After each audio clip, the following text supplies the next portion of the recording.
नीति वचन 26।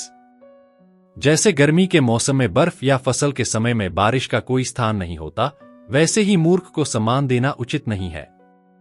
व्याख्या: एक मूर्ख सम्मान को सही तरीके से संभाल नहीं सकता, जैसे गर्मी में बर्फ का कोई मतलब नहीं होता। उदाहरण: किसी गैर जिम्मेदार व्यक्ति को जिम्मेदारी देना उतना ही बेकार है जितना गर्मी में बर्फ की उम्मीद करना। जैसे चिड़िया उड़ती है या गौरैया भागती है, वैसे ही बिना कारण की शाप अपना स्थान नहीं पाता। व्याख्या: बिना कारण का शाप किसी को प्रभावित नहीं करता। उदाहरण: अगर कोई आपको बिना कारण शाप देता है तो उसका कोई प्रभाव नहीं होगा, जैसे चिड़िया बिना रुके उड़ती रहती है। कोड़े घोड़े के लिए हैं, लगाम गधे के लिए, और मूर्खों की पीठ के लिए डंडा। व्याख्या: मूर्खों को कड़ी सिखावन की जरूरत होती है। उदाहरण: जैसे घोड़े को लगाम की जरूरत होती है, वैसे ही जिद्दी लोगों को अनुशासन की जरूरत होती है। मूर्ख को उसकी मूर्खता के अनुसार उत्तर मत दो, नहीं तो तुम भी उसकी तरह हो जाओगे। व्याख्या: मूर्ख से उसी के स्तर पर बहस मत करो, वरना तुम भी मूर्ख दिखने लगोगे। उदाहरण: अगर कोई बेतुकी बातें कर रहा है तो उसी तरह जवाब देने का कोई मतलब नहीं है। मूर्ख को उसकी मूर्खता के अनुसार उत्तर दो, ताकि वह अपनी दृष्टि में बुद्धिमान न बने। व्याख्या: कुछ स्थितियों में मूर्ख को सुधारना जरूरी होता है, ताकि वह खुद को समझदार न समझे। उदाहरण: अगर कोई गलत बात पर अड़ा हुआ है तो उसे सही बात सिखानी चाहिए ताकि वह सीखे। मूर्ख को संदेश सौंपना अपने पैरों को काटने और हिंसा पीने के समान है।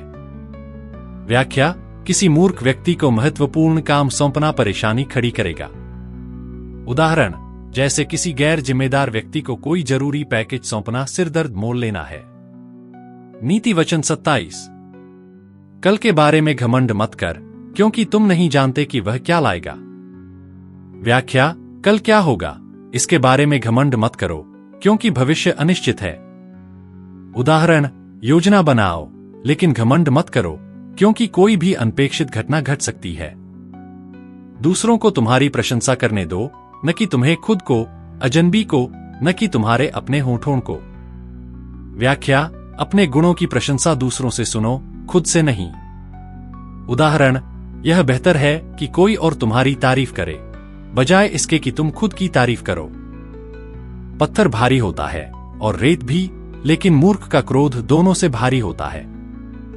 व्याख्या: मूर्ख व्यक्ति का क्रोध सहन करना किसी भी भारी वस्तु से कठिन होता है। उदाहरण: एक बड़ी चट्टान उठाना आसान है, पर मूर्ख व्यक्ति के गुस्से को सहन करना मुश्किल है। क्रोध निर्दयी है और क्रोध तीव्र होता है, लेकिन ईर्ष्या का सामना कौन कर सकता है। व्याख्या: क्रोध और आक्रोश शक्तिशाली होते हैं, लेकिन ईर्ष्या और भी अधिक विनाशकारी होती है। उदाहरण: किसी की ईर्ष्या क्रोध से कहीं अधिक नुकसान कर सकती है। खुली फटकार गुप्त प्रेम से बेहतर है। व्याख्या: स्पष्ट रूप से सुधारना छुपे हुए प्रेम से अच्छा है, जो डर के कारण कुछ नहीं कहता। उदाहरण: एक मित्र जो आपको ईमानदारी से सुधारता है, वह उस व्यक्ति से अधिक मूल्यवान है जो आपको झूठी तारीफ देता है।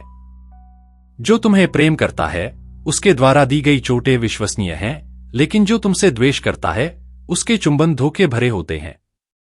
व्याख्या: कभी कभी किसी प्रियजन द्वारा की गई आलोचना कठिन होती है, लेकिन यह उस व्यक्ति की झूठी तारीफ से बेहतर होती है जो तुम्हें धोखा देना चाहता है। उदाहरण: एक सच्चा मित्र तुम्हें भले ही कठोर बातें कहे, पर वह तुम्हारे भले के लिए होता है, जबकि शत्रु तुम्हें धोखा देने के लिए मीठी बातें करेगा।